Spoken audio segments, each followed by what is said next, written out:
السلام عليكم ورحمة الله. النهاردة إن شاء الله أكلمكم عن حاجة كويسة قوي في تربية الحمام. يعني لو أنت عايز حضرتك تبقى مربي ناجح وعايز تبقى بتحب الحمام ويكون عندك مشروع ناجح إن شاء الله، حاجة تعجبك وحاجة إن شاء الله يعني تتبسط بيها وتكون إن شاء الله بداية فتح خير في موضوع تربية الحمام. بصوا يا جماعة، تربية الحمام ديت هواية. يعني هي تربية الحمام ديت هواية، إن أنت تبقى هاوي الحاجة وحبيبها وعايز إن أنت حاجة بتحبها، فربنا بيكرمك بتبدع فيها وبتطلع منها حاجة كويسة، وإن شاء الله ربنا بيسهل وبتطلع إنتاج كويس، وبتلاقي يعني تعبك ده بتلاقي له مقابل، وربنا إن شاء الله بيكرمك.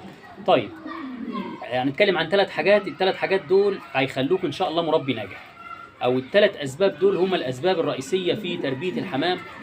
ان شاء الله لا 3 لا رابع لهم.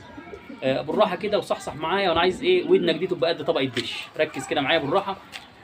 اول حاجه يا جماعه، موضوع الحمام ده هوايه. يبقى اول حاجه موضوع الحمام هوايه. لو انت واخده ان انت عايز تكسب منه وعايز تبيع وتشتري وتعمل، يعني مش هيظبط معاك. لازم تبقى هويه وغوي. يبقى اول حاجه من الاسباب اللي بتخليك تبقى مربي ناجح وتكسب ان شاء الله من الحمام، هي اول حاجه الهوايه. ان انت يكون عندك شغف في بالحاجه. يعني بتحب تربيه الحمام وبتحب ان انت تبص عليه وتتفرج عليه وتطلع من انتاجه وتهجن النوع ده وتهجن النوع ده. تبص لشكل الحمامه كده، تحب شكلها ويكون شكلها حلو عجباك، ويعني حابب الموضوع ده. ممكن تقعد معاه بالساعه وبالاثنين وبال10 ساعات كمان. كل شويه تطلع وتنزل من عند الحمام وعامل الحمام شغلتك الشغل. يبقى اول حاجه عشان تبقى الحمام تنجح فيه، لازم يكون الحمام هوايه، وليس ان هو يكون انت عامله عشان تكسب منه. لو خدته هوايه في الاول وربنا سهل واتعلمت وبقيت كويس فيه، هتكسب منه. طيب، رقم 2 في موضوع الحمام عشان تكون مربي ناجح، ان انت يكون عندك خبرة. طيب، الخبرة ديت ما بتجيش من يوم وليلة. الخبرة دي لها كذا حاجة. ان انت مثلا بتتابع على النت، او انت بتربي جوز او 2 تتعلم فيهم، او بتروح السوق مثلا تتخزوق وتيجي، او تشتري من تجار يضحكوا عليك. فهو ديت الاسباب اللي بتخليك تتعلم الحمام. لازم يضحك عليك، ما تزعلش، كلنا اتضحك علينا.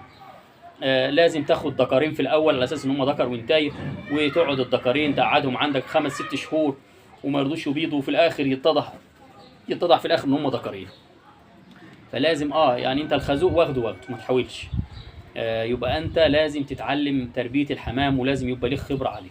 انا بنصح في موضوع خبره الحمام ده ان انت ما تبداش بحمام غالي. حاول تبدا بجوز او 2 من الحمام العادي. يعني مثلا فرد زي اللي انا ماسكه ده، فرد شقلباز حمام مصري عادي.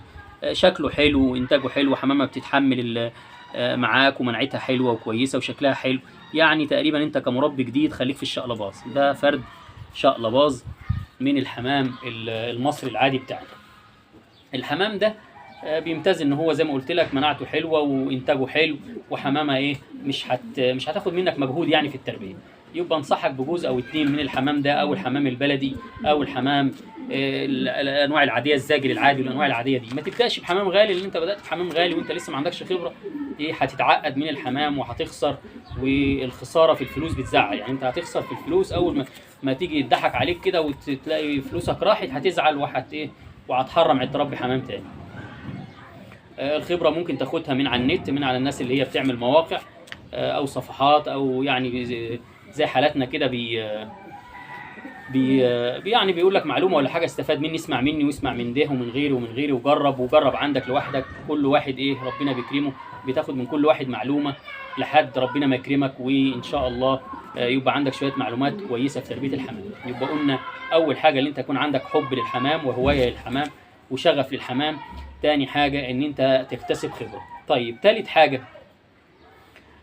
تالت حاجه في تربيه الحمام ان انت ما تحاولش ان انت تشتري حمام كبير في السن. يعني انت لو اشتريت حمام كبير في السن او عجوز هيعقدك ومش هيعرف يشتغل عندك وهتلاقي فيه مشاكل. فحاول، نصيحتي لاخواتي، اشتري جوز حمام زغاليل او شباب لسه على وش شغل، وربيهم عندك، وان شاء الله ربنا يكرم ويطلعوا وخيرهم يبقى عندك. ليه؟ الحمام العجوز مشاكله كتيره وحواراته كتيره، وبتبص تلاقي محدش حاليا في الزمن بتاعنا ده بيبيع لك جوز حمام حلوين بيبيضوا وبيطلعوا البيضتين وما عندهمش مشاكل، الا قليل يعني. والزمن اللي احنا فيه ده فحاول حضرتك دول الثلاث اسباب اللي انا قلت عليهم ان شاء الله، ان انت لو عايز تربي حمام وتبقى مبدع فيه. الحمام زي انت ما شايف هي غيه او هوايه، زي الناس مثلا اللي بتبقى هاويه كوره، زي الناس اللي هاويه مثلا سباحه، اللي هاوي ركوب عربيات، اللي هاوي ركوب خيل. ديت ايه، هوايه زيها زي اي هوايه. لو انت خدتها هوايه في الاول وحب وكده، والله ربنا هيرضيك منها وهتكسب. وخليك معايا واسمع معايا الفيديوهات اللي جايه ان شاء الله باذن الله. احاول اعلمك بالراحه كده خطوه بخطوه ازاي تكسب من الحمام، وازاي ربنا يكرمك وما تزهقش من تربيه الحمام. لو عجبك الفيديو حاول تدعي لاخوك طاهر ابو سلمى، والسلام عليكم ورحمه الله.